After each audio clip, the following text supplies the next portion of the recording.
How do one and all? Get yourself settled. The show is about to commence.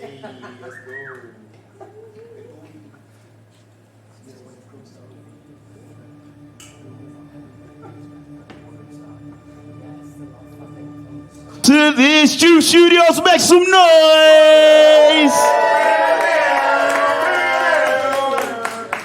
Epic. Thank you all, one and all, for turning out for what I believe to be the last performance of original random material. Now, it's quite ironic. Some would say coincidence. However, there is no coincidence, only the illusion of coincidence. That it was 3 years ago, yesterday, that I actually did my first sort of remit of this. It was Tales of the Universe, and then I went on tour, went to Australia and that, you know what I mean? Big licks and that. Then we'll sort of shut down for a bit. We don't talk about that tonight, don't worry.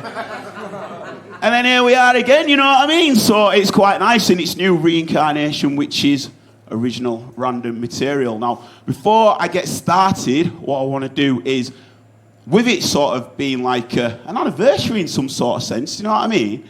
I want to dedicate this show to some fallen soldiers who've passed, and, you know, over those years, we're not, you know, I want to dedicate this show to them. So I want to dedicate it to Victoria Aldwin. I want to dedicate this show to Johnny Walker. I want to dedicate this to one of my boys, Steve Rock, whose birthday would have been yesterday. I want to dedicate it to the one and only Nathan Jones. And I also want to dedicate it, most importantly, to Richard Ragg. Richard Ragg was a lad who worked at a bar when I first started doing comedy. And, you know, every time I saw him, his enthusiasm for me putting on comedy shows really got me through things that I'll discuss in this show.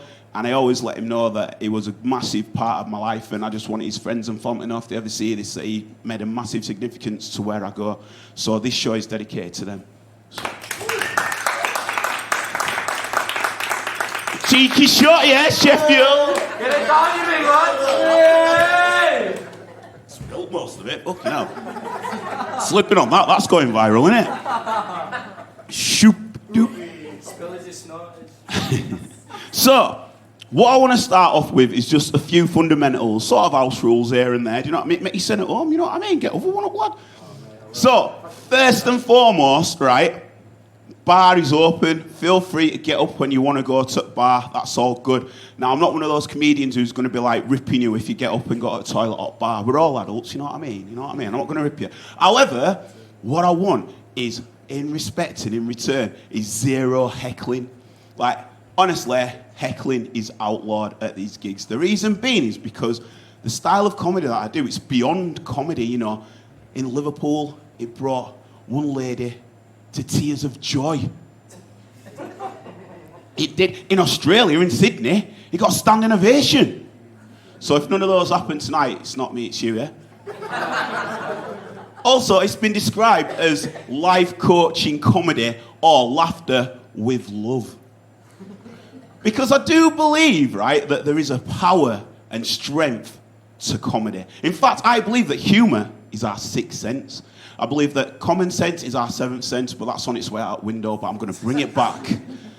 But I honestly believe with those two, but more importantly, humour. I mean, think about it. Think about the friends that you've made, the bonds that you've made. A lot of it will have been delved upon similar banter, in-jokes, you know, that's what it's about. I think it's a fundamental part. Even if you think of the darkest times, humour is usually the thing that's got you out of it and been the beacon to drag you out of that hole. So I do feel that comedy has a special place. So that's why I want to share with you pearls of wisdom, you know. It's not just banter. There's also some golden nuggets in there. Sort of like a comedy pack lunch. Basically, you get to like dine out here and then just take some bits home later. And I want to provide something that when you walk out of here, you feel so great about life that you feel like you can accomplish and overcome anything through the power of humour. Not just with enthusiasm, but Ben-fusiasm. So that's a good exchange. So zero heckling, please. Thank you very much. Now, this is quite crucial to it because I want to describe what my style of comedy is. My style of comedy is surreal observation. Now, what that means is that every tale that I tell you tonight, genuine fact, actually happened, and then obviously I traverse into the world of the random to take it to where it needs to be. What's interesting about that, right, is, you know, you think about it, surreal observation, you feel about where it's going to be. this is the world of comedy that I want you to live in, because, as I say, comedy is priceless. And I honestly feel that if people out there, you know, you lot, yeah, and the millions and millions watching online because it's been filmed, right, you lot, right, I honestly say, give comedy a go. Like, even if you're not looking to be a career or a vocation, like, get on stage and do an open mic. I guarantee there's something that's really cathartic in the way that you can, you know, I'm a massive, again, believer that, you know, when your brain's doing your own editing, and trust me, we're going to get into that, right? But when you do your own editing, right, one thing to release it is by speaking up. It's the turmoil of keeping it internalized which actually starts it to reverberate. But if we're able to exchange and share our thoughts, what that does is not only detach our sense of purpose through that thought, what it also does is allow us to share it to a room full of people who can then ridicule it, and it squashes the ego. Guaranteed. Like, I'll give you an example, right? I'll give you an example of how good comedy can be for situations that usually would be awkward, but through stand-up, you can proceed forward. Like, a few years ago, right, received an email in my inbox, because that's usually where emails go, yeah? Although this should have gone in the spam, because we were about to start some fake beef, yeah? Hey! Strap on, we're about to go down the abyss. Abseiling into the world of random. So yeah, like, I received this email, right? And it said, "Hi perv, exclamation point. We've captured you masturbating. And we have the video, ben.mp4 saved." Now, believe you me, right? I read it and I was like, uh-oh. Something tells me that's not a good thing. You know why? Because I'm a sharp, sharp guy. What? Sharp like a dagger? No. Sharp like two daggers. Not just any daggers. Those daggers of Raphael from Teenage Mutant Ninja Turtles. Heroes in a hard shell. Turtle power. Let me just try something. See where the line lies tonight. What's up, my ninja? What's up, my dagger? Don't you lot try it on the streets. Don't mug yourself. But anyway, this email's come in, right? And the title is, "Hi perv, exclamation point. We've captured you masturbating and the video ben.mp4 saved." And I thought, well, I didn't expect that I was going to get my first credits on IMDb. But then, I was like, about time, I do it at the same time, all the time, every time, sort of like one clockwork. But then the shame hit me. I realised in a state of paralysis, I was frozen. I was like, what? There's a video of me that could be out there. Then I reread it again and it hit me, baby, one more time. I looked at it and I was like, who's the perv? Like, consider it, right? Who is the perv? The person having some much needed said alone time in the privacy of their own bedroom? Or the person who's gone to the trouble of downloading a bit of software to spy on people playing with their hardware? I'm sure you'll all agree that the perv isn't me. The perv is in fact Dobby777 at f.anonymous-hacker.com. That is a legit title. Dobby777 at f.anonymous-hacker.com. Like, why are you putting that you're a hacker in your title? Doesn't that defeat the purpose of that? Could you just imagine him at like the council, like, oh, we've got this video of this guy and he's like sorted himself out, you know what I mean? Let's send it and blackmail him. Well, what if you don't answer? Just put we're a hacker, yeah, that'll scare him. Won't that give the game away? Oh, you're good, you're after a promotion. Why don't you put anonymous before it? That'll get him. Put that you're an anonymous hacker and that'll definitely get him. Good work. What? Like, clearly I didn't open it because it might have had a virus, which pissed me off even more because I didn't know that wanking could now get you infected. And then I looked at file size, right? Now this is from my ITGs in here, yeah? The file size was 4 kilobyte. Not megabyte, not gigabyte, kilobyte. I mean, I might not last the longest, but I'll last longer. That is not a video. That is a gif of the crescendo of my penis sneezing. What the? I mean, I do brag, you know, talking about me masturbating on stage and potentially been out for the whole world to see. But people go, you're not bothered. You're not like, in the words of Alan Partridge, when he gets frustrated at people getting the titles of James Bond wrong. If you're going on the internet to watch people masturbate, no, stop getting porn wrong! You shouldn't be going on internet to watch people wank. Should be watching so much devious porn, right, that every time you see a certain word, it distorts its everyday word so that you can never think of that word ever again. Like me, Ben Randm up here, want to be a headline actor, but I saw a bit of porn that was titled Headline, clicked on it, shouldn't have done that. It was a little midget, right? Silver platter on its head, yeah? Lines of ketamine chopped up on it. Loads of lassies with horse masks, strap-ons and whips chasing it around. Riding it a bit. And yet still it's my most fondest wank I've ever had over at Grand National. Bit of blue. I know, I'm giving it big licks up here talking about me masturbating and that, but the reason it's sent him off. I know, I apologise. That's not an echo, it's an observation. He's got too aroused by this story. I do too. This will end up on Pornhub. Ooh, just for the Right, truth is though, yeah?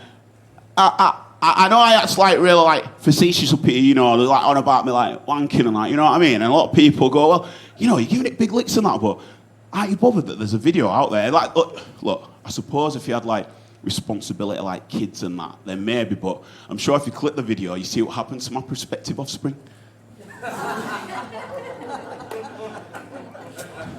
It's my favourite line of this bit, that. It's good, that, isn't it? It's good, that. Believe it or not, right? This is not just a story of me helping myself to myself. This is actually a word of warning for you all to protect yourself against cyber warfare. Yep. This is the deep bit. Yep. Truthfully, I watched a documentary on Vice, and it was how to protect yourself from the threat from the home invasion of cyber warfare. And apparently, what you're meant to do, right, when you're at home, you know, helping yourself, get some blue tack, put it over at webcam, and then no one can see in. Which is all well and good, but you don't exactly get out of bed and go looking for blue tack until it's the moment where you need to get out of bed looking for the blue tack. Like about to finish going, no, where's the blue tack? Where? Walking around house like a mix of Jurassic Park and Neil Buchanan's Finders Keepers, like mashing up house like, where's the blue tack? Come on, blue tack, I haven't got enough time to hold on. I've not got the pelvic strength anymore. Come on. And then by the time you find the blue tack, it's always too late. But at least the blue tack's extra sticky.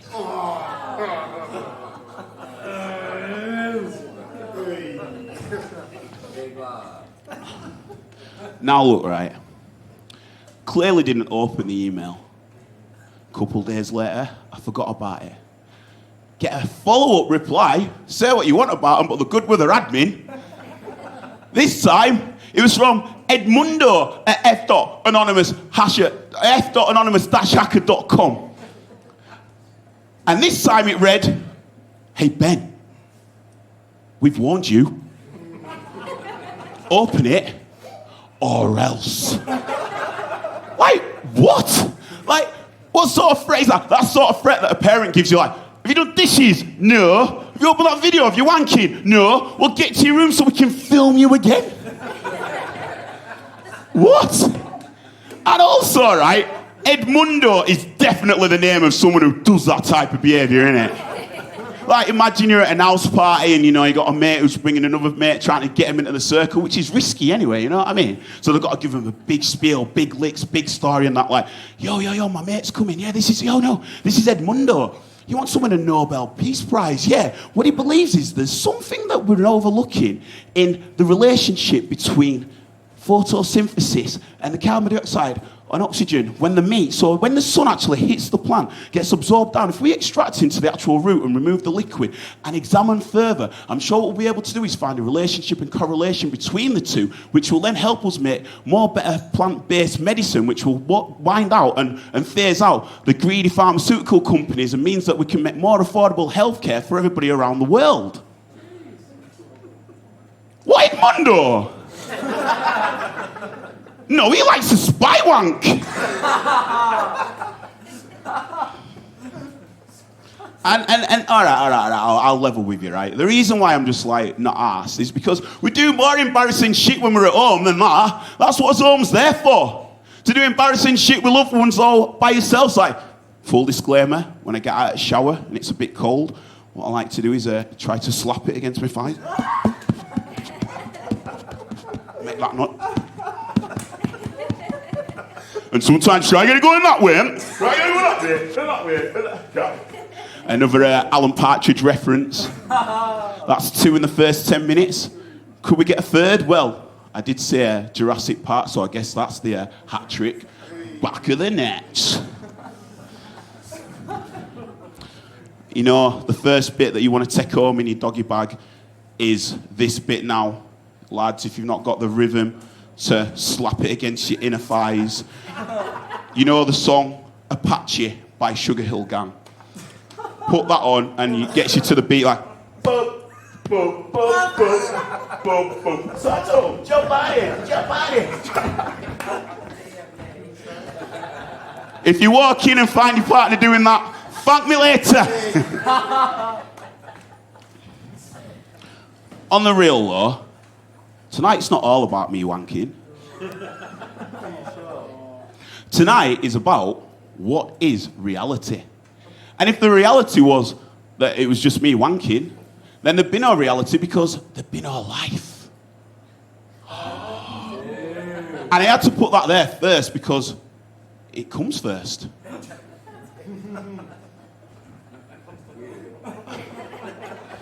But you know, look at me in my gold Y3s. Yeah. Standing here, giving it big licks, walking out to the streets and that, yeah. I ain't even properly introduced myself, have I? So, I'll do. I'm Ben Randm. Welcome, ladies and gentlemen, and agender, androgynous, bigender, cisgender, cis female,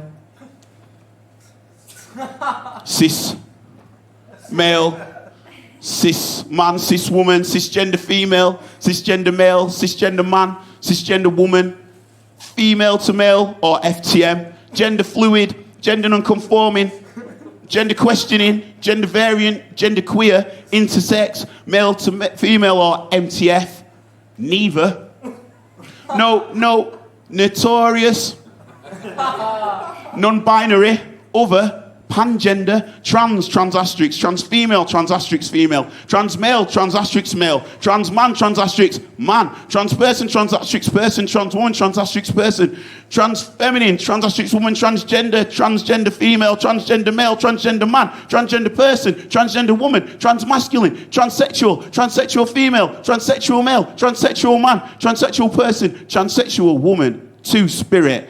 Welcome everyone. Everyone is welcome.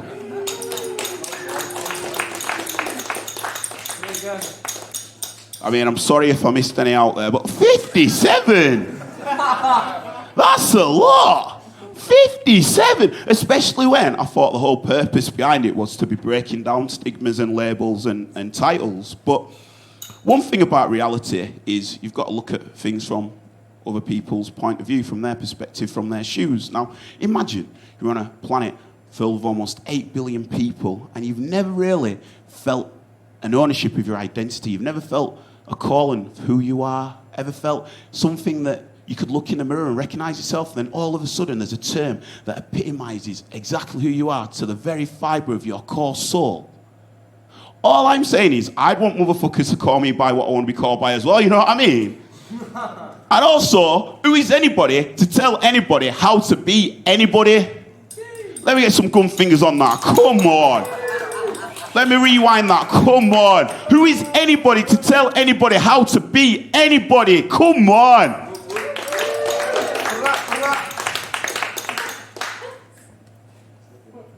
Although, what I really wanted to say, other than who is anybody to tell anybody how to be anybody, is who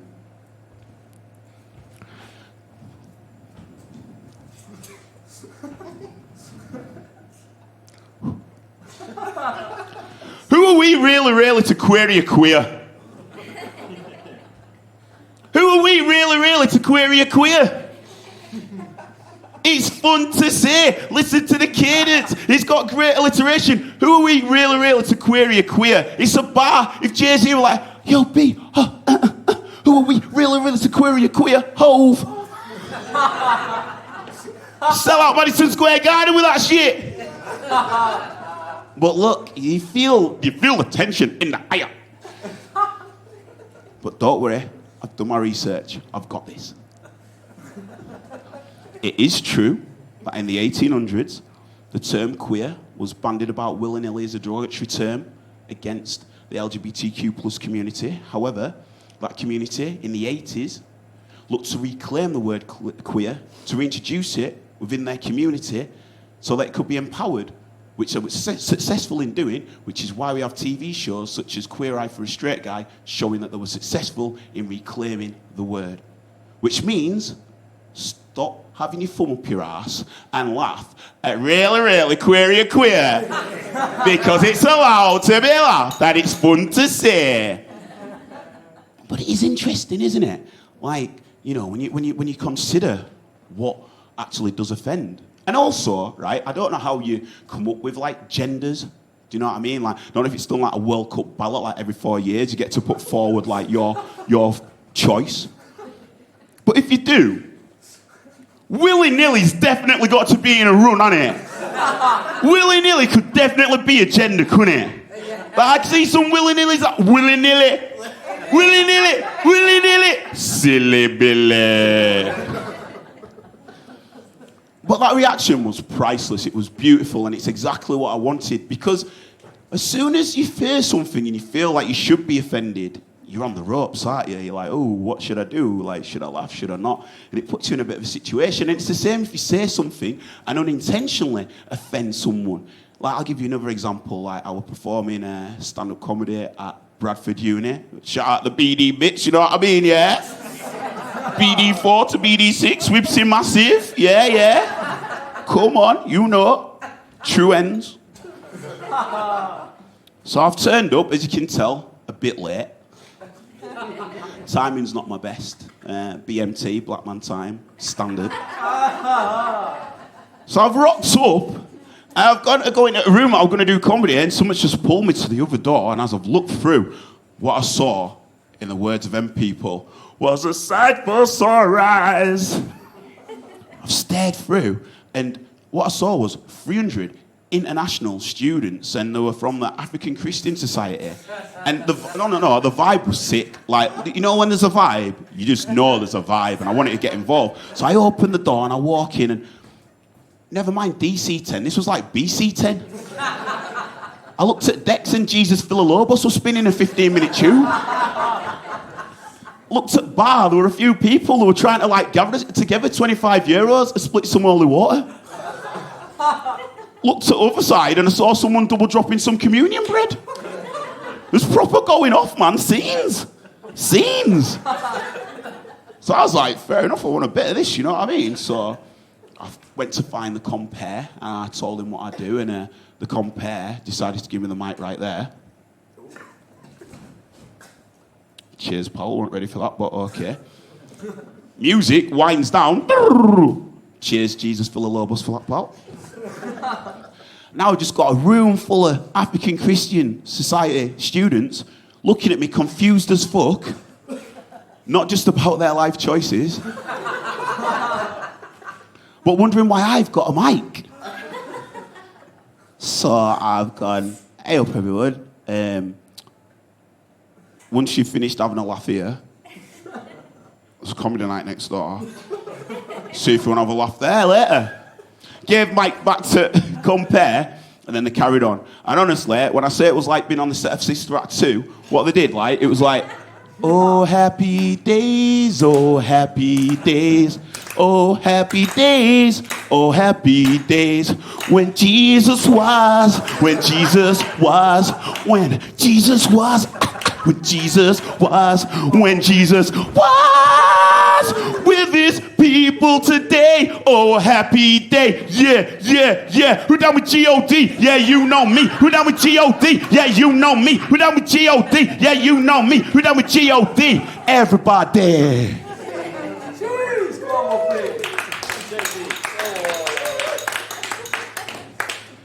And then they gave me the mic back. That I'm meant to follow that. And rightfully so, someone in crowd put their hand up like proper shot up. Now, I need to distinguish when I use the term shoot up and Bradford. Because unfortunately Bradford is one of the heroin capitals of the country. But I didn't mean shoot up like that. But I've got to distinguish it because you never know. But, no, and shut up, right? And I was like, in my head, does this look like question time, mate? I'm not David Dimbleby. But I didn't do that. I wanted to entertain the public. So I said, go on, mate, go on, mate. And the hand in the audience went, excuse me, what is this? What is the meaning of this intrusion? We are here celebrating Jesus. Celebrating Jesus, God Christ. And you are here interrupting our place of worship. It's like a jungle sometimes. It makes you wonder how I keep on going under because you are interrupting our service. I will take you out to the streets and fight you if you do not tell me why you are stopping our practice of the Lord. Can you tell what it is yet? It was before we knew who Rolf was. So it was allowed. Can you tell what it is yet? Because I need to draw my own conclusions. I am sick of you being there. You tell me now, before I get wound up, why you are here. Ruining, interrupting our worship of Jesus.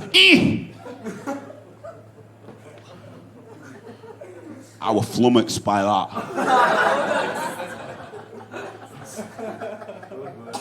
So I went to answer, and then as I went to answer, I looked close, I was like, no, fuck it. Gareth Gates! What are you doing here, Gareth? Like, true stories, right? Me and Gareth used to go to school together. We were in the same year and that, and we even played for the same tennis team, right? And look, right, I seen him like a few years back. They were like Dancing with Stars or whatever. I were in a pub on Call Lane in Leeds called the Porto, and I'm looking there, let's face it, rock and roll as fuck because it's what I do, it's my thing, yeah? And all cast come in, and I've seen Gareth, yeah? And let's face it, you should know I am because, well, I was one of the only black lads in my year at school. But also, let's face it, popular as fuck. Hey, go on, lad. So, I go up to him, I go, "You right, Gareth?" He looks me up and down. Like I'm John Cena, can't see me. And just, like, try to blank me. And the next minute, there's another person that I know from their party who comes and says hello. So you want to come and say hello to me now, Gareth, do you? I never took piss out of you at school for your stutter. Never, well, one time. Only one time. You're allowed that one time. Right. What right? We're going to play tennis, yeah, for the school team. And my boy, Daniel Lawler, goes to him, "Oh, Gareth, this is your first time of playing for tennis school team, innit?" I get it short version. Gareth went,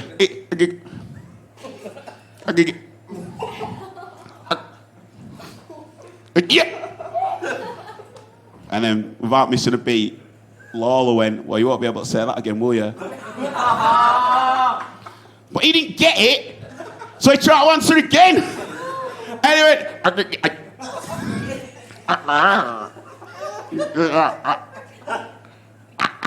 Mothball. Yeah. Now, you might think that's tight, but when you're 14 in a car, listening to Living La Vida Loca, that is funny as fuck. But anyway, Gareth, you're fucking gonna forget me. And now that's probably the only reason why I brought you up in this anecdote, because you don't need to be in it otherwise. So that you never forget me again, because I'm giving you shots. Although I'm not that shallow, so I wouldn't do that. So I said, Gareth, nice one, mate. I haven't seen you in a while. Put your hand down, I'll explain.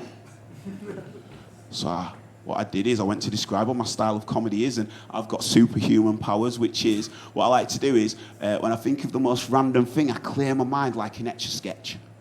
And then I let whatever the most random thing come into it, and then I just say that. And I did that, and I said, oh, okay, Gareth, and everyone. My comedy is as random as a cucumber wrapped in a condom and dipped in a jar of coleslaw. That was pretty much the reaction I got there as well. Except there were a few more. And you know, right? You know when you spit venom and you know you're meant to like insult someone or offend someone, you feel that, like feel it rise up. But I generally didn't feel like I'd said anything that would be offensive. So I had to wrap my brain again and go, hold up, all I've said is a cucumber wrapped in a condom and dipped in a jar of coleslaw. Like, I'll tell you what, right?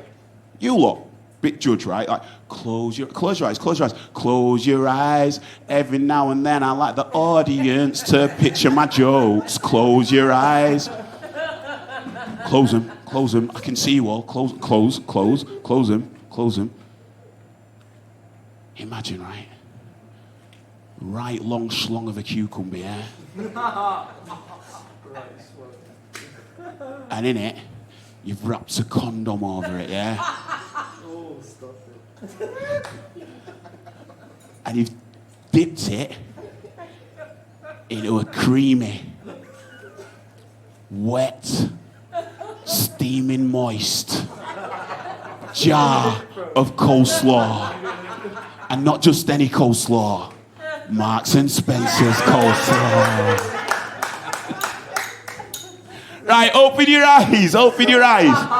Now, you visualize that, right? There's nothing rude about that. Like, standard, it is a conglomeration, thank you, of words that sound like it could be rude, but if you coagulate, thank you, them, for their purpose, you'll actually find that there's nothing rude about it. If there was something rude, then that's your own mind and have a word with yourself. Well, there's nothing rude about it. But then I realised what you've got to do is know the audience that you're speaking to, because sometimes some things that you say may offend the people that you're realising it. And what I realised is that I was speaking with the African Christian Society, and what happened was when Christianity took over to the continent, what it was said is that safe sex was a sin. So you can't use a condom. So out of the cucumber, condom, and jar of coleslaw, the bad guy is a condom. What? Come again? No, don't come again. In fact, fuck it, you don't believe in rubber prophylactics, so fuck it. Come again and again and again and again and again and again. Because you know what the world really needs now more than anything is more unplanned pregnancies, yeah. It was weird because, like, the stench of the room properly reminded me of 4-day-old Lynx Africa, which, of course, is the aroma and fragrance of teenage pregnancies.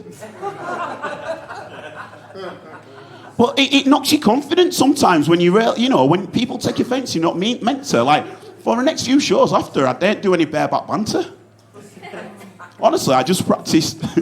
I just did protected, safe jokes. Oh, fuck you now. But think about it, right? Because, like, what is the offending culprit? Is it the actual word? Is it the history, the gravitas? Is it who's saying it? How it's said? Like, there's so much to what could actually be the part that offends. It's quite hard to get your mind around it. But one thing I think that's really overlooked is if you've been involved in an encounter and it was in the past and you were triggered by a certain word, if you've not dealt with that, then in the present day conversation, someone could say that word and you could completely take it out of context and link it back to the time it was triggered, which actually dissolves the actual connection that you're having there. And I've been a victim of that. And what it can do is it can really make you a prisoner to actual conversations because you're living in the past. You're living in a vision of what should be or what has been prevented from being, rather. And one thing that really helped me get out of that side of it was a book called The Power of Now by Eckhart Tolle. I swear by it. It's my Bible. Like, it's the greatest book. Like, it really tells you how to detach yourself from your own thoughts so that you're not literally just locked in your own head. But another thing that helped me get through that was a quote by a lady called Eleanor Roosevelt. She was the first lady in America from 1933 to 1945, which makes her the longest-serving first lady in history. She was the wife of Franklin Roosevelt, who again was the longest-serving president. If you think America is only meant to have a president serve for 2 terms, which is 4 years each, which is 8 years, but they actually went from the Great Depression, 1933, all the way up to the end of World War II. So the longest-serving, and they were decent Democrats, I mean, for the time, you know what I mean? Like, you know, didn't really do it about civil rights, just that little thing. But they introduced minimum wage and helped with the farmers, and you know, for time they were all right. Do you know what I mean? They were quite leading, I suppose. But what Eleanor Roosevelt said really stuck with me, and I want to share this again. Put this in your pack lunch, right? No one can make you feel inferior without your consent. I'm going to let that marinate a minute. No one can make you feel inferior without your consent. And I was always told that you can't cause offence, but you can take it. And that sounds a bit backwards, doesn't it? Like, it's like, well, we don't want to be offended, do we? But if you actually break down what that means, it means that we hold the responsibility and the authority, really, of taking it, which gives us the power back. So if someone's trying to offend you, we actually own the cards to see if we want to be offended by it or not. So you can't cause offence, but you can take it. I'll give you a perfect example. I was performing comedy up in Edinburgh, up at the Edinburgh Fringe, and one of my mates, Pete Beardsley, an amazing comedian. I'd not seen him in a minute, and then he was up there, and then I'd seen him, you know, like in like rom-coms where you haven't seen someone for ages, and you like see him other side of the street, and you like slow motion run to one another. We did that. I was like, Pete. He was like, Ben. I was like, Pete, Ben. Da, da, da, da, da, da, da, da, da, da. And just as we were about to hug, this long-haired Scottish dude just went, "What you doing, you black bastard?"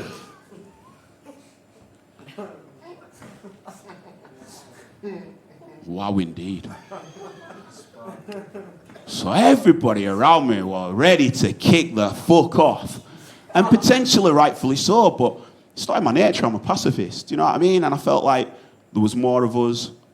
It would have took me out of who I really am. It would have gained a reaction that I wouldn't have been happy with and been pulled out of my own power. So what I thought I'd do, rather than kick off, and it's funny that when people are around you that think that the person that should be offended is offended, so they try back it, even though actually seeing the person who's offended what they want to actually do. So I calmed everyone down, even though it was said to me. And then I stepped to the guy. I was like, why is that your like base level remit to go to? And I just stared him in his soul. I was just like, why do you think that's on? Like, how do you feel like you can just go to that as your opener? Like, what? And I saw his like demeanor changing, this facade, this alpha facade, like cracked. And he was like, I'm sorry, please forgive me. And I went, well, if you forgive me for a shit Scottish accent, then I will, yeah. But it just shows that you don't need to take the offence. And I'm a massive advocate for equality. Like, I actually genuinely believe that if we can find peace and equality, we are living on a utopia. We have all the resources to us. We actually do. I just feel that there needs to be more of a fairer distribution of wealth. I feel, not just in this country, across the world, I feel like countries that are providing certain goods for this country, they should be sorted as equals rather than getting like stung out there. And in this country, let's face it, like we are getting fucked over backwards. Like, I just feel like once we realise that us as the people have the power, then we will claim it back. But not power over everyone else, just power over ourselves to bring equality. I really believe that with that, we can live at peace. on a beautiful, beautiful planet. I really believe that. And because of that, I will always speak. When I see oppression, I'll always speak up. I am the voice of the voiceless, and what I will do is I'll look to raise any issue that I can. Like just the other week, I was on Facebook and I started an online petition for female funeral workers to get their correct statutory pay to their male counterparts, and also the correct working title from Paul to Pauline bearers.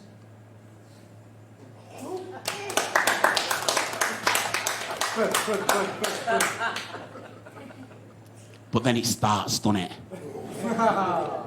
You put something online and you get this one side that's like, I'm sick of it!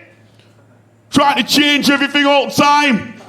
Let's fucking keep it how it is! It were alright, it's been alright how it's been, and it'll always be alright! You young lot fucking coming through, eh? Always trying to do... I tell you what, we were harder in our day. In our day, we just put up with it!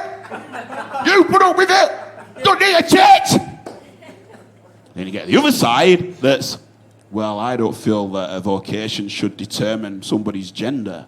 I feel that we've moved progressively forward since that, and I feel like it's rather bewildering that people still hold on to this notion of gender vocation titles. And rather than it being Paul or Pauline bearer, just have it as person bearer. And then you get the other one that's just like, here, why don't you just eat shit and fucking die?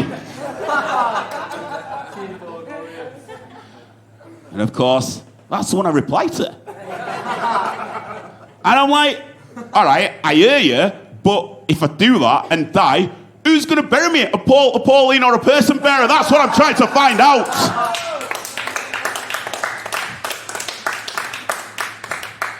But again, you know, reality, it's about perspective. And if we're seeing things from other people's point of view, then let's delve into the world of a troll. Like, is it their education? Is it where they've been raised? Is it just that they get an actual thrill out of being that actual, like, you know, just dicks, basically? Or, go with me on this, right? Could it be, that they have such a limited belief of what reality is, that seeing people go for something that is out of their remit of possibility, them actually shitting on someone's dreams, they're actually trying to do you a favour because they're thinking, oh, well, you're going to go for your dreams and fail, and that's going to fucking do you ready anyway, so why don't I put you off at the start by chatting shit to you? Or are they just massive cunts? Because tell me, I'm telling you now, right, there are just cunts out there. Swear down, no cross keys. There are divvies, knobheads, arseholes and cunts. There are, man. I mean, sometimes I think, is it in the DNA? DNA? Divvies, knobheads, arseholes, cunts. Must be in the DNA, see?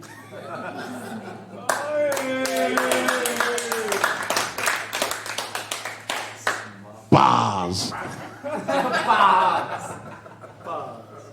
But the truth is, right, look, your reality is as personal to you as mine is to mine. And this is where I feel common sense needs to prevail rather than political correctness. Because political correctness tries to put you in a box of how it can be. Whereas common sense is the commonality of a society, a societal solar system, if you will, of commonality, of understanding people's culture and place and being okay somewhere in the Venn diagram middle. And I feel we're losing that. I feel we're losing any crossover or lapover. I mean, I can only give you the example of what my reality is, which is when I wake up, I'm Yorkshire.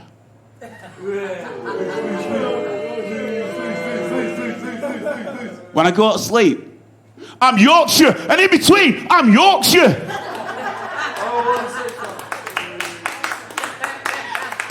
You want to know how Yorkshire I am, right? I was born in Bradford, live in Leeds and bank with Halifax. That's how Yorkshire I am, mush. Yorkshire. No, I get that. I often get people ask me, you know, like, oh, what's Bradford like to grow up? It's got a bit of a bad reputation. In fact, I've heard it's got a bad smack problem. I heard it from this upcoming comedian who's going to be the UK Dave Chappelle, actually.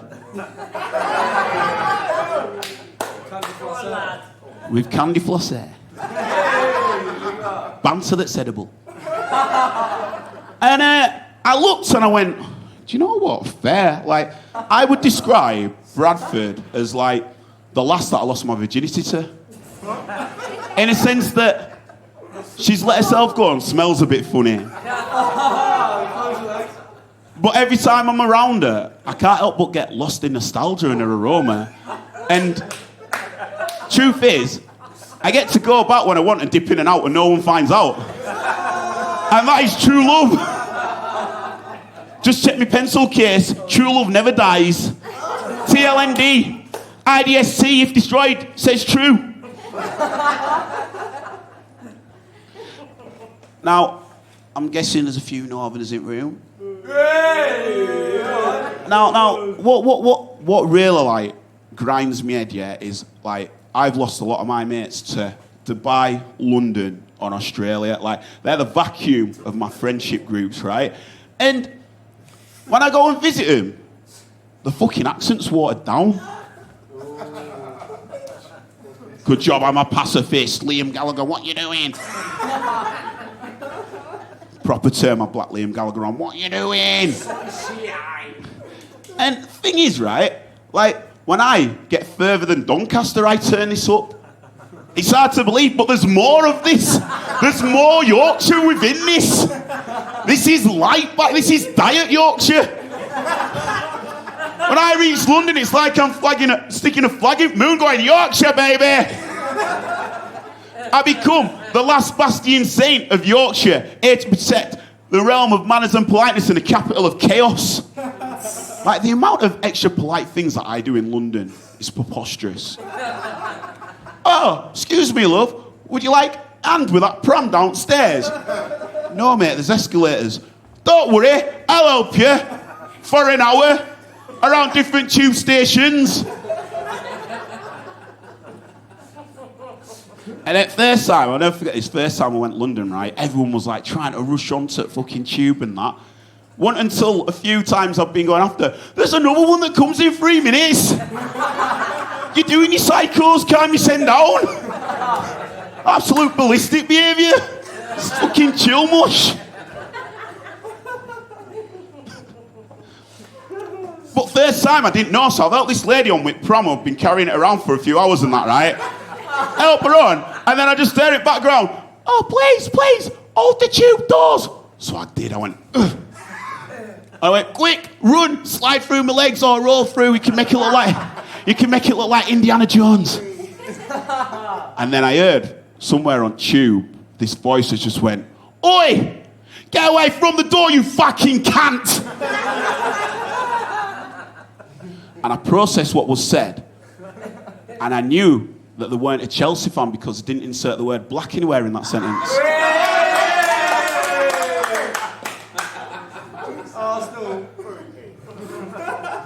So, I step away from doors, yeah, because I'm Bradford. Anytime anyone from Bradford says, listen, yeah, I'll tell you what it is. Shit's going down.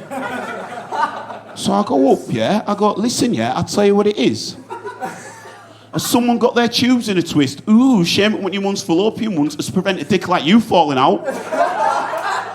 Burn!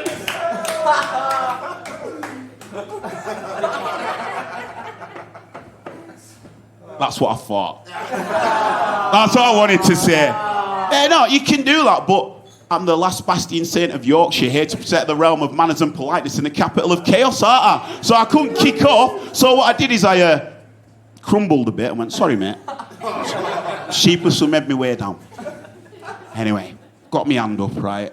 Not like school. Like, on rail. Stick with vision.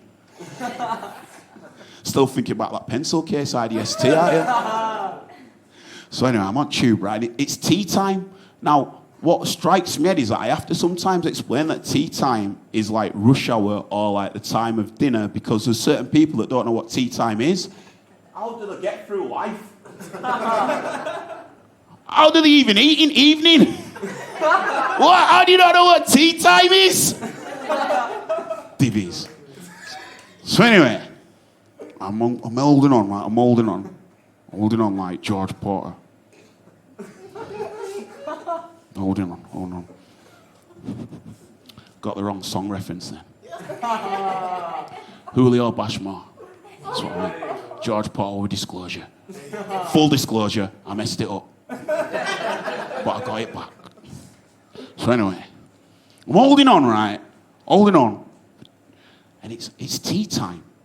And with it being tea time, obviously everyone's rushed on. And, you know, like, the crazy thing about rush hour on tube is that when it's really busy, you probably get banged, don't you? Like, I was getting banged by an umbrella. It fucking better have been an umbrella. No, but we've got to be careful, right? Because there's a lot of sexual harassment that does happen on public transport. Like, only 3 months ago, I witnessed some on train, and it was so crazy to see it actually play out. And because, well, I'll get into the ins and outs of it, but because I prevented it, the British Transport Police couldn't do anything because there was nothing that was done. Even though the intention was there.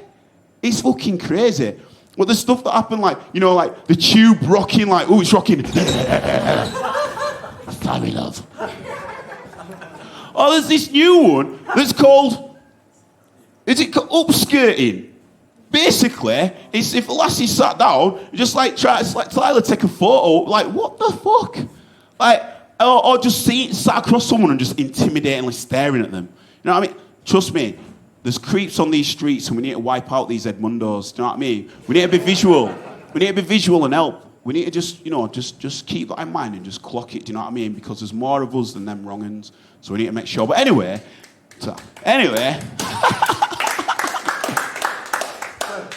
Anyway, this was an umbrella because it definitely were raining because it were August. So this umbrella prods me, and then someone else puts their hand up as well, and there's this stench of BO comes, so I like pop my head like I'm in an NSYNC video, like bang, bang, bang, keeping away from that. And then I'm proper wasting away, and I remember that it is tea time, and I hadn't eaten for ages. And my hand's like slipping a bit, and then you know what sent me over is I remembered that when you're on public transport on tube, you're not actually breathing in oxygen, you're just breathing in everybody else's air. And that finished me off that. My hand was slipping, and honestly, I'm slipping, I'm falling, I can't get up. Shot, and my hand's slipping, and I wanted to reach into my phone and text my mum that I won't make it. And as I'm just losing all energy, I just went, thank fuck I'm on Northern Line. Then I remembered who I am and where I'm from, and I sat up like that. Yeah. I'm fucking Yorkshire. I'm Northern, me. I can handle this fucking tube like if I want. And then, because I knew I could handle it, right? And in my head, I was like, what, you lot do this every day? Get fucked. And I was like, proper, like, trying not to laugh, but I love awkwardness. So, like, I'm trying not to laugh, but laughing, going, what, you lot do this every day? Fucking hell. But because I'm trying to look away, I'm making more eye contact with more people going, and they obviously have twigged that I'm not from down there. You know why? Because I'm smiling, and no one from down there smiles on the tube. So they're all getting more and more wound up. So I'm like, they're like, fuck off.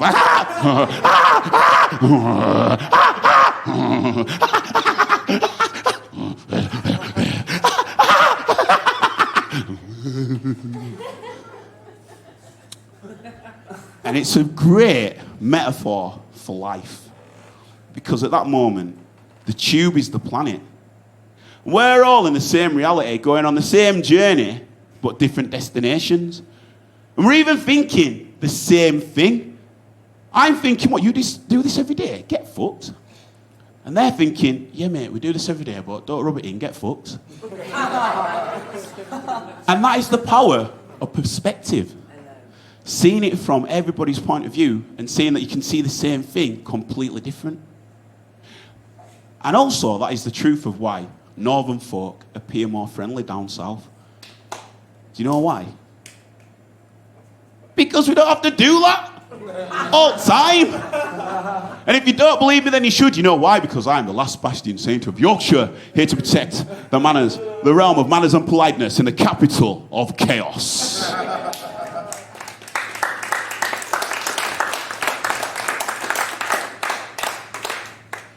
As you can tell, I like to get a bit deep. I do. Like, what is reality? You know, we are going to get to this. Like, what is this our reality? Is this reality right here, right now? Or is that only reserved for Fatboy Slim? There's a truth in reality that somebody woke up today, they were going to work, and their job is a heart surgeon. There's another truth that somebody got up today, they're just going to the beach in flip-flops, getting ready to surf. There's another truth that somebody went to work, and their job is to tickle some testicles to keep a penis erect. There's a reality of a fluffer out there. But I think about it, and I think I've solved it, right? Because when I'm at home chilling with my cat Sheila, we talk about this all the time. Like, Sheila's a G. Like, Princess Sheila Rascal, a.k.a. Sheila the Headbutt Diva, a.k.a. Sheila the Scene Stealer. Sheila's a G. Like, one time I got back in from DJing, right? You know, you've got, like, any electrical appliances, and it comes with, like, a serial number with a category number on. She'd ripped it off and was laying next to it just where it said cat. Looking me in the eye. Going, I know what I am, divvy, and if you're late again, I'm going to fuck you up. All right, Sheila, I give you a touch, man. You're a real talk. You know what I mean? Like, Sheila's a proper G. But we talk about what is reality all the time. Do you know what I mean? And the truth is, it doesn't matter what you earn or what you wage it. Well, that's the same. Or your job. Or your occupation, well, they're the same. Or age, gender, where you live, all that doesn't matter, right? Or in the words of The Rock, it doesn't matter! Because all we are, collectively, is just on a giant floating spaceship through space. That is it. You, me, us, the millions watching at home. All we are just giant floaters. That's it. We're just floating along, just big pieces, floaters, just... I admit I need to work on that because it sounds like I'm calling us all big pieces of shit, doesn't it? Trying to be right poignant and calling us floaters makes it sound like big pieces of shit. But what if we are? What if we are big pieces of shit? Because, as I say, we live on a planet that is a utopia, and yet what we're doing to it, we're fucking it up. Know what I'm saying? Not all of us. Not all of us. Some of us are those poo pellets that, you know, like, they don't need wiping after. Like, you're good shit. You clean up after yourself, right? But then the other side, you've got proper Vindaloo curry diarrhea shits that just stain everything and somehow appear to be in charge of all this fucking shit. And making it shit for all of us? Like, what the fuck? Actual shitheads. And the thing is, if these shitheads aren't checked, then eventually what these shitheads will do will conspire to make sure that in charge will be a Trump that follows through.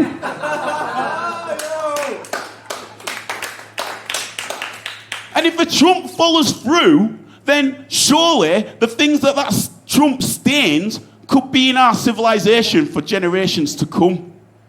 Which means, could it be repaired? Or is it too late by then?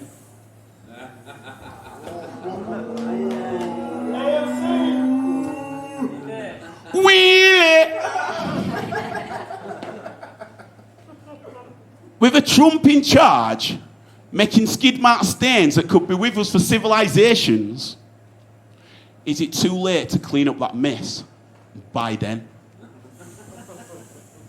I mean, will we ever clean it up? I guess we'll see, or AOC.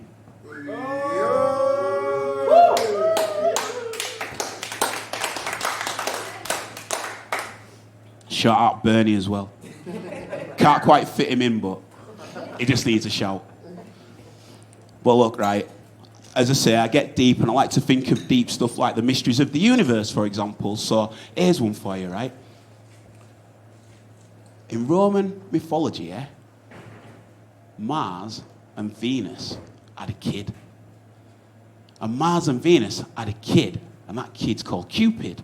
Now, if you picture where they are in the trajectory of astronomy, Venus, Mars had a kid. that kid is Earth. So if that kid is Cupid and that kid is Earth, Cupid means love, which means that Earth is specifically built for love. We live on a planet that is made of love, for love. How beautiful is that? We literally live on a planet that's been designed for us to live with love. I think that's beautiful. But sometimes I find it's too deep. So then I like to say to people, you know when obese people spoon to the ladle?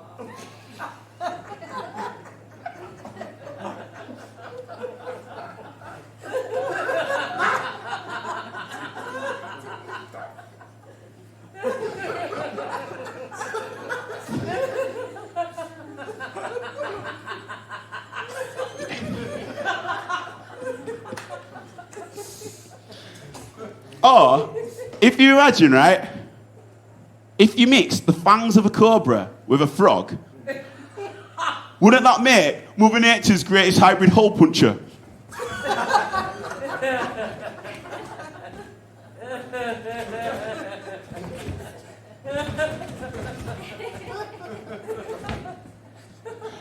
Or, you know, social media, it divides a lot of people. I personally think that social media itself is neutral and it's how people use it, which is the actual issue, not the actual means for what it is. But I remember the first time I ever started using social media, I met a mate, then he vanished without a trace. And every now and again I wonder, where is Tom from MySpace? Seen him for time, man. Or, what would it be like if Sean Paul were a primary school teacher? Sean Paul, I'm a little teapot. Don't tell ya, said I'm a little teapot, short and stout. Here's my handle, here's my spout. When they get a boy, you'll hear me shout, just tip me up and pour me out. Lunch.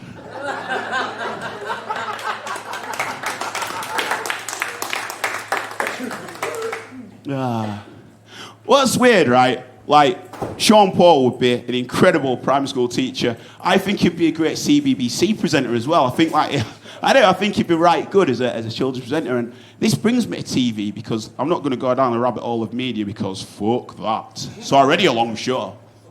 Don't need to go down that rabbit hole. But what's interesting, right, what I find peculiar is another thing that's an insight into reality is documentaries.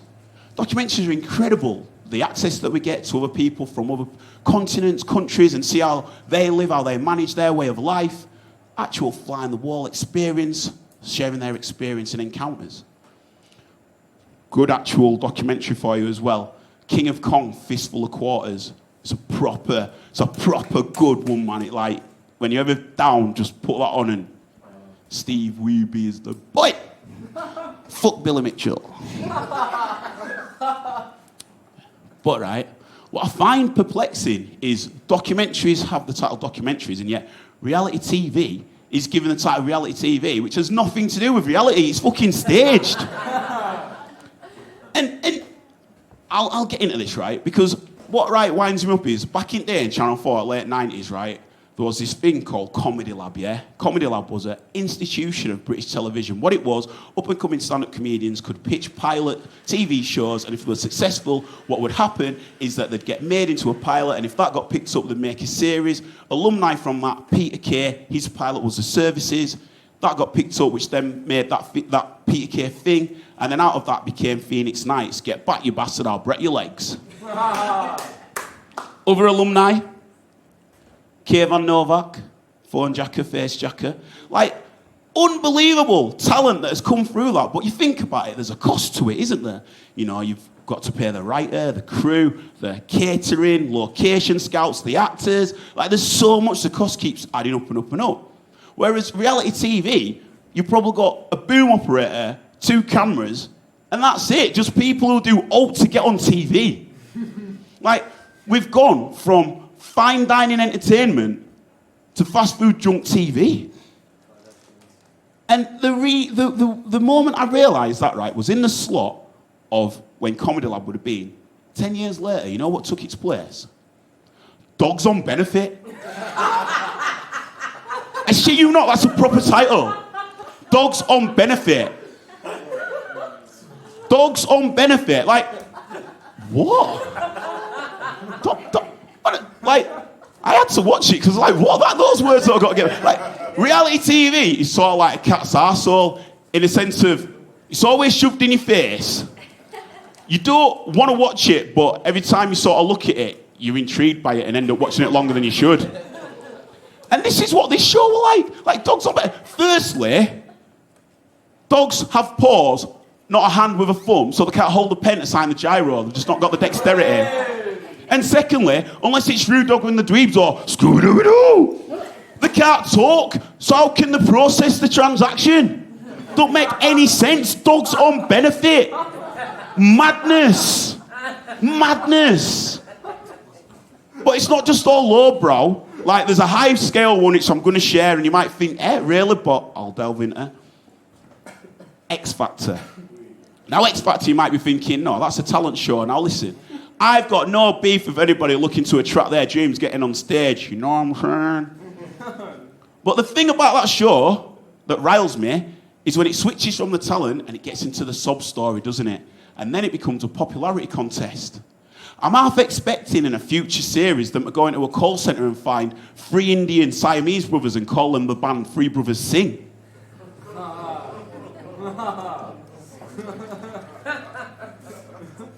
And I ask people, I go, why do you watch it? And they go, you know, there's no else on and everyone else does. What? That's an actual... Yeah, you don't want to be left out, do you? Like, no one else is watching it. I mean, everyone's watching it, and yeah, there's no else on, is there?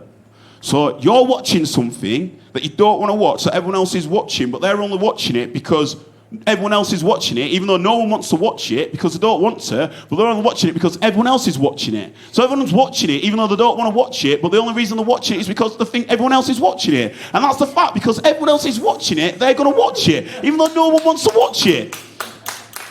That's not a get fucked cycle, that's just fucked.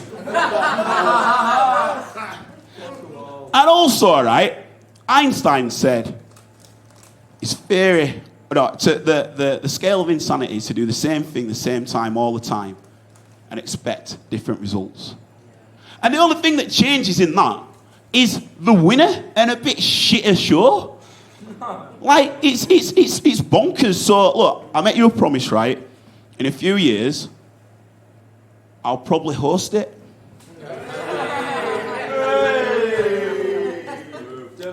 Yeah, wait. Only because you're already going to watch it anyway. We've established that, so I might as well do it to make it better for you. I'll watch it for you. I'm giving it for you. But don't worry, I'll go into these production meetings with some high-scale ideas to freshen up the show. I say high-scale, but it'll just be my one idea that usually is what I use for everything, which is, let's just put drugs in it. Like, now imagine game shows with the inclusion of drugs. Never mind X Factor, Ecstasy Factor. You've just got some matey rocking round club, absolutely gaining the tits off, taking as many pingers as they can, responsibly of course, making new friends on dance floor while still trying to manage to catch the drop as well. And also, finding that fine balance of spending enough time outside in a smoking area, but not too much to sober up. And the prize is, if they're sound enough, they can come to afters. Oh, how about, right, crystal meth maze? Where at the end, they've got to get the tinfoil, but it's not for the diamonds. It's to cook up, mate. Oh, right, personal favourite, and I can vouch for this, used to play this back in the day. Ket down. Now, what you want to do, right, is get some alphabet fridge magnets, put them on fridge, yeah, and then set your timer on microwave or oven for, I would say 30 seconds, but let's face it, a good few minutes. Absolute, see a slug off, give it a few until it hits, and then see what words it can make. You'd think the most entertaining bit about it, we're trying to make the word, but trust me, it's even more better when the fridge is melting behind it. True game, true stories. I love that. Put that in your pack lunch. But also in the time slot, right, where Dogs on Benefit were, when that finished, there was a show called The Dealership. And The Dealership was a show about Essex car salesmen on an Essex car forecourt selling cars in Essex. Do you know if you went up to an Essex car salesman on an Essex car forecourt selling cars in Essex and said, what is the last thing that you want to watch on telly? They would say, Essex car salesman on an Essex car forecourt selling cars in Essex. And yet that was still a TV show that got made. Fucking switching music that away. But keep the title because I quite like The Dealership. And what I would do is I'd get the most notorious drug dealers on the planet and I'd get them all on a cruise ship. And this is The Dealership. And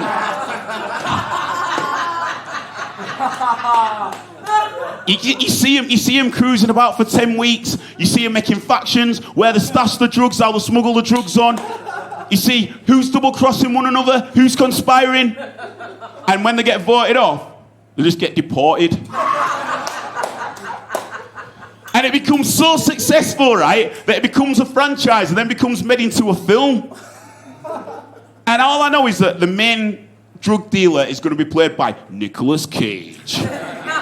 And El Chapo is going to be played by Steve Buscemi. It's a big build-up to say I've come up with a plot for Con Air 2. That is the reality I want to live in. But again, I know, like, being a bit facetious, you know, first openly talking about me wanking and now openly talking about drugs. But I fucking love drugs. I love getting fucked. It's not MDMA, it's BenDMA. Now, my thing is, right, is that do you ever consider, like, how drugs became illegal? Because I find it baffling that if I earn my money, I can't spend it on what I want to do to my body, what I want to do. And the thing with that is there becomes the fact that we then become our own guinea pigs, and that's where it's fucks. That's where issues can arise. And that's not right. Like, I tell you what's scarier than taking drugs is getting a random number and jumping in the back seat of a car to fucking pick up. That's more dangerous than fucking, I tell you now.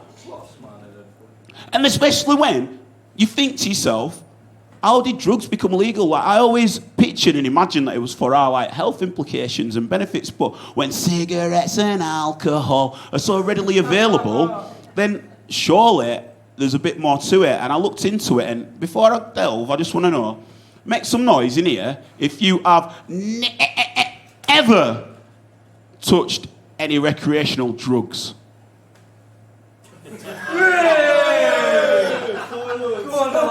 Well, you can't say I don't know my target audience. Now, get on this, right? In the 1900s, cocaine was legal. Like, true stories, you could buy cocaine at Harrods. That was proper top shelf shit, yeah? And think about it, I think it was 1887, Coca-Cola were invented with the actual ingredients of cola nuts and cola leaves and coconuts.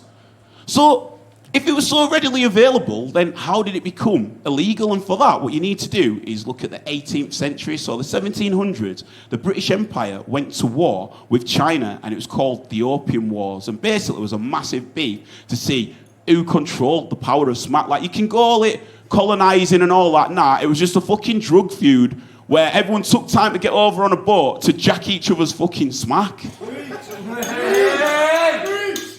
And the truth be told, yeah, the only reason that coke then became expendable is because the countries that the British Empire owned wasn't producing that. So, of course, they were getting outdone by the market, so it's got nothing to do with our health. But I tell you what else, in 1910, 1912, because us Brits like to rebel, there were underground parties that were forming in Soho, and that's where cocaine was heavily used. And you know how they used to get them over? They used to attach grams to homing pigeons' legs so that they'd fly over, and that's how it gets its street term beak. Oh, man. Man's on the street.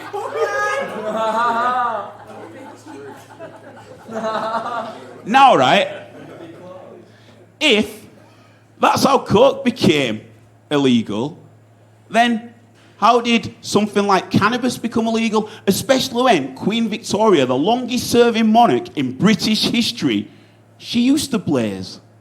In fact, she's on record as saying when she was giving birth, she'd always spark up a joint. And she had 9 kids, so you know that she loved to fucking talk. I bet she had more kids just so she could blaze more. So if that's the case, right, that the highest, longest monarch got blazed, then how did it become illegal? And for that, what you need to do is come fly with me, let's fly away to the fucking US of A. Because there was this thing in the 1920s called Prohibition. I'm sure you're all aware, but I'll go over it if not. Prohibition was where alcohol became illegal, and what happened then was speakeasies turned around. So that was like underground illegal bars where mobsters and mafias would bring in bootleg booze, and basically, even though booze was illegal, it was so readily available by corrupt politicians, police, and the mobsters getting it in, which meant that even though there was no booze on the streets, there were still people pissed and fucked on the streets. So the FBI were like, all right, we need to deal with this. So they created a special forces unit called the Untouchables. And the Untouchables was headed by a gent called Harry Anslinger. I'm going to call him Arslinger for reasons you'll know. And what he did, he was a bit of a showman, do you know what I mean? He wanted to be known as the guy that brought down the mob. And to his credit, it did. It did. In 1933, Prohibition ended by the president of that time that happened to be the husband of Eleanor, Franklin Roosevelt. Now, he was successful in what he did, but his success meant that he was going to be out of a job. So what did he do? He spoke to his team, and they created a new enemy, an enemy that was going to be harder to be legalized. And what did they turn to, as he pronounced it? Marijuana. And you want to know what they started soft-selling to the press? They started soft-selling. I'll tell you the quote, it's actually printed. There are 100,000 total marijuana smokers in the US, and most are Negroes, Hispanic, Filipinos, and entertainers. Their satanic music, jazz, swing result from marijuana use. The marijuana causes white women to seek sexual relations with Negroes, entertainers, and any others. That should be awarded. Like, that is a great drug. Like, what is that getting ostracized? Like, what's the matter with you, Harry? Sort your shit out, mate. That sounds delectable.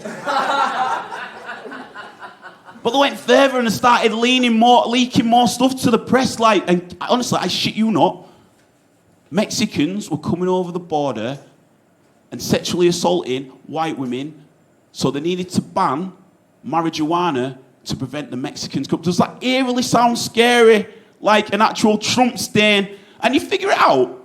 1930 sounds ages ago. Trump's in his 70s. Like, so his dad would have been about that when that was there. You see what I'm saying? If we can't sort out these ass clinker slingers and Trump stains, then how are we going to fucking clean up the mess by the time it reaches Biden? See what I'm saying? So all I'm saying is, right, even if you're not about drugs, right, when you see the hypocrisy of the democracy in why drugs are actually illegal, right, all I'm saying is, when I walk into a producer's meeting to pitch a new show and I speak to those willy-nillys, I can tell them what the people want. And what the people want is ecstasy factor, yeah? The people have spoke. The people have spoke. Look, right, I have to confess, I know I'm giving it big licks about drugs and that, but what really pisses me off, it does, is the fact that we are our own guinea pigs. I'm sure that, you know, we might have all had our own personal issues with them, or friends of ours might have had those, and it could easily be resolved if just we viewed drugs in a different way. How can drugs be viewed as a criminal action when clearly it's an illness because there's nobody to teach or help people how to take them or live with them? Like, I just can't get my head around it. I can't wrap my head around it. And there's an amazing institution called The Loop. What The Loop is, that you find them at festivals and you can, what's the word? You can take it there without knowing, what's the word? Ambiguity, I'll go with that. It sounds like a big word, but like, you know, basically, you can go there and they won't grass you up. And they'll test your drugs and they'll see what's in it. Like, that should be just a given. Shout out to The Loop, but the fact that that's still a trial that has to be done, but like, where are we going? Do you know what I mean? And the reason why I speak about this is because I've been an addict. Do you know what I mean? Like, I've gone through it. I've been an addict. Like, and when I speak and I say I've been an addict, people are always like, "Ooh, what were you addicted to?" And fortunately for me, it wasn't anything that was physically debilitating, because look at my gorgeous black skin. But, black don't crack, baby. But it wasn't anything physically debilitating like crack or smack, even though it's readily available in Bradford. It was skunk weed. And whenever I give that big build-up and then say skunk weed, people's usual reaction is, what, you give that big licks about that and then you want us to feel sorry for you because you got fucking addicted to skunk weed? Get over it, you pussy. And what I say to them is, well, I must be, you know, you are what you eat. It's true, it's true, it's true. But truth be told, the thing what I was on about before about the power of being able to free your mind and speak about it is because when you keep stuff in your head and it starts to reverberate, you feel like there's no escape. You feel like you just can't slow down or even stop the process of thinking. You're just absolutely bombarded by your own stress. And it reached a point where in 2011, like, I just couldn't stop my brain at all. Like, if JML, you know, JML will do those, like, dodgy gadgets and that, right? But they're really super handy. Like, I swear down, yeah, proper Bradford, swear down, no cross keys, yeah? Like, if JML would have done, like, a cranium tin opener so that I could have, like, took my brain out and washed it and then put it back in, I'd have signed up for Prototype. Like, I am good at manifesting, and I was even trying to manifest that. Like, I just felt my brain was tainted. And then one day, in February 2011, I just couldn't switch it off, man. Like, just facts. So I just went for a walk. And the thing is, when you're in your own mind, you're not actually of the outer world. Do you know what I'm saying? And the truth is, we all live in our own worlds, as I said. Do you know what I'm saying? We're on the same planet. We all live in our own worlds. But if we've got no function over our own worlds, then what is that world? Do you know what I'm saying? So I was just walking. And if you see here, this is a train station next to Headingley Stadium in Leeds, a student area in Leeds. And I'd gone there and I just stopped at the bridge. And I'm not saying that anything would have happened. I'm not saying that it wouldn't have happened. My fact is that when you're in your own mind and you're not thinking clearly, anything can happen. Anything can happen. And I was there, and what's really key to this is that at this time, I really felt like I was on Truman Show. Like, I really felt like 100% that people could, like, air my thoughts. It's only 7% now. It's only 7% now, do you know what I mean? Sometimes it reaches 15. But back then it was 100%, and I just wanted it to stop. And then anyway, my phone rings. And it was a lad who used to go to uni with, Geordie lad called Simon Mooney. And I answer it. And as I answer it, obviously I'm thinking he's in on this, and he goes, "How are you all right?" And I was like, "Yeah, I'm sound, like, because that's your automatic response, innit? You're not going to be like, "Oh, I'm at a bridge, man, I don't know what I'm doing, just contemplating everything." Like, "No, mate, I'm sound, like, why are you ringing?" Because I thought he was in on it. And he just went, "Can you get any weed?" And at that moment, I saw the sense of humour of the universe.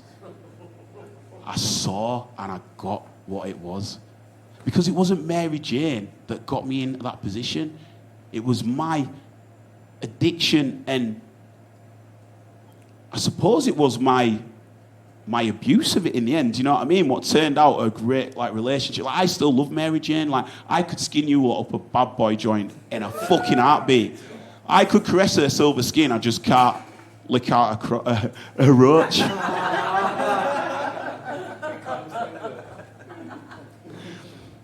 But no, like, at that moment, I saw the sense of humour.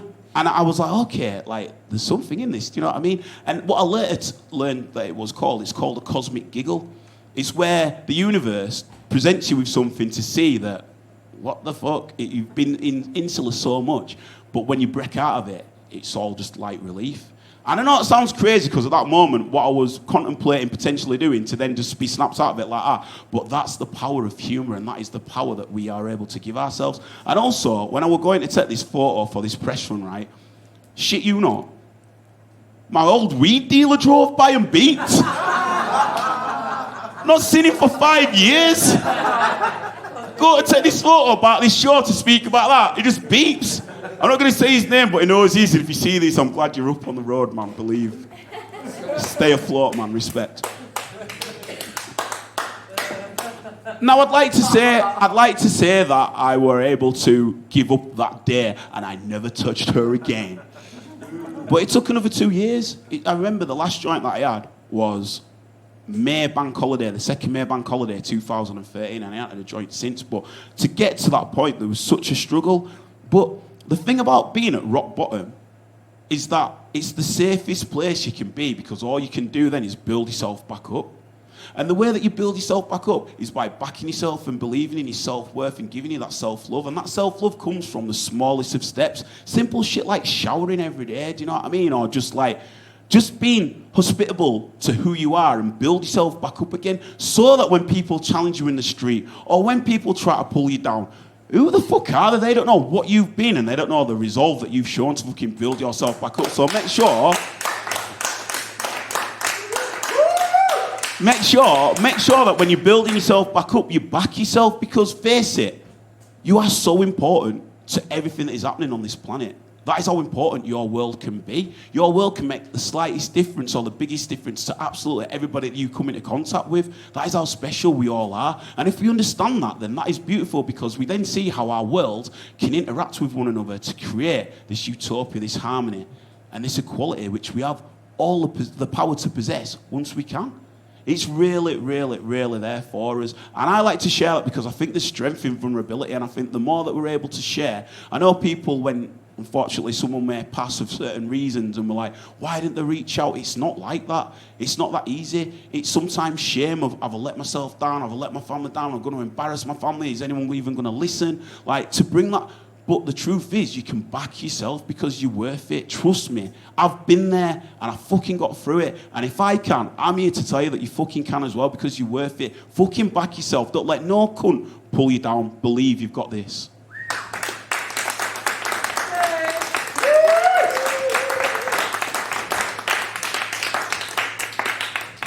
So I want to end on this because, like, one of the reasons why I have an outlook like I do is obviously Bradford. You know what I mean? Like, if you say you're going to do something in Bradford, you better fucking do it, you know what I mean? Just be a bit gobby in that. And, like, at school, I used to get in bother quite a bit, do you know what I mean? Like, I was a very cheeky boy. Very, very cheeky boy. Very, very, very, very cheeky boy at school I was, which I know it's hard to believe. But I was. But one of those that the teachers sort of sided with. Do you know what I mean? Or a nuisance, but not a knobhead. And then, right, you know, like our parents and that, right? The converse, like, start of school or end of school, and they all natter and that. Well, somehow, all parents decided to tell their kids that my mum looked like Desiree. Now, if you don't know who Desiree is, if you've seen Baz Luhrmann's Romeo and Juliet, she's the one who goes, I'm kissing you. Great scene, great film, love it. So I've got these kids going up to me going, my mum says your mum looks like Desiree. Like, what? Like, yeah, I got saying look like that. Like, look like Desiree. Like, yeah, like, your mum looks like Desiree. Your mum looks like. So I'm chasing them around, going, don't fucking talk about my mum like that, you little dickhead. You know what I mean? Then I get called in, get in trouble, and get detention. And it was happening so much that I actually nearly got suspended. So the teacher, because as I say, they found me a nuisance, but not a knobhead, give me one last try and called my mum in. When my mum came in, they were like, look, we're at our wit's end with him. Like, he's always getting into scrapes. Like, what are we going to do to sort him? So My mum said, don't you worry, I'll have a word. And that shook me to my soul, because if you know what black mums say when they have a word, you know what's coming up after. It's beats. So I walk outside, and my mum's give me this look, and I just started beefing. In fact, I didn't. 11-year-old Bradfordians don't beef. You know what I mean? No, generally I was fully beefing. And probably that beefing saved me a beating. Do you know what I mean? And as I looked, my mum was like, Ben, what's wrong? Like, my mum's a social worker, by the way, right? The only social worker that'll beat the kids with a belt. But I love my mum. Like, my mum is my best mate. Like, she's my hero. Do you know what I mean? She's taught me so much. She's sacrificed so much. She had me at 19. She had another brother as well, and raised as a single parent. Do you know what I mean? And that's the thing. Is like respect. Like, that's the thing. Is like when society will picture, young black heterosexual lad from fucking working class city, from a single parent background, they're going to get up to no good, aren't they? Don't facilitate what other people's impression of you can be. You fucking show them who you're going to be. Do you know what I'm saying? And also, one of the reasons why I am how I am, is because my mum sacrificed so much that all I want people to do, whatever you think of me, it's just like, at least you were raised well. Because that's the least that I can do and the most that I can do. That's the decency that I owe my mum. So I'm...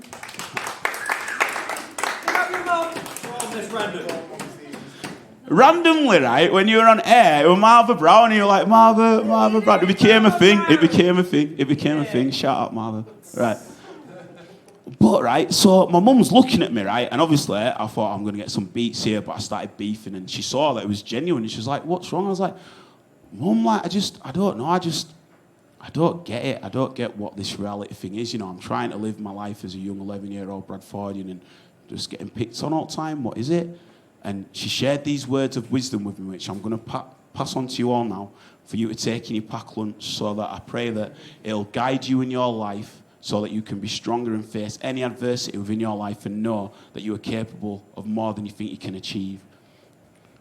She took me to one side and she said, listen as your day unfolds. Challenge what the future holds. Try to keep your head up to the sky, aye. Lovers, they may cause you tears. Go ahead, release your fears. Stand up and be counted. Don't be ashamed to cry. Because you gotta be bad, you gotta be bold, you gotta be wiser. You gotta be hard, you gotta be tough, you gotta be stronger, you gotta be cool, you gotta stay calm, you gotta keep together. Because all I know is love will save the day.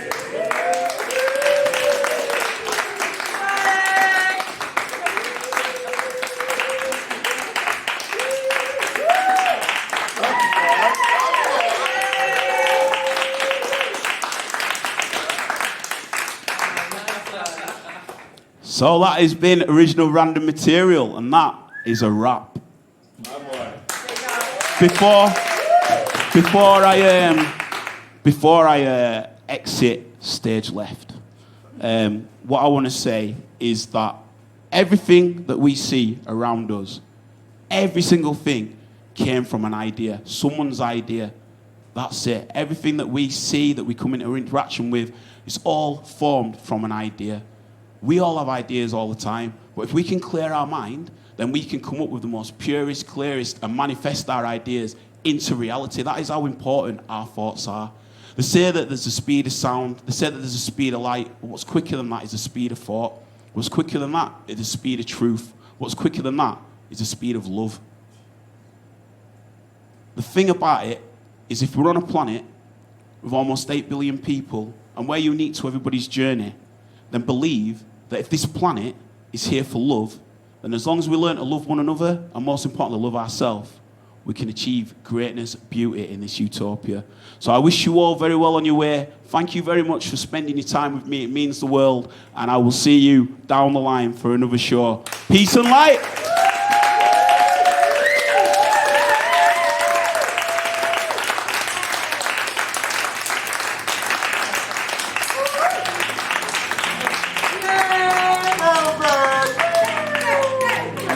Yorkshire.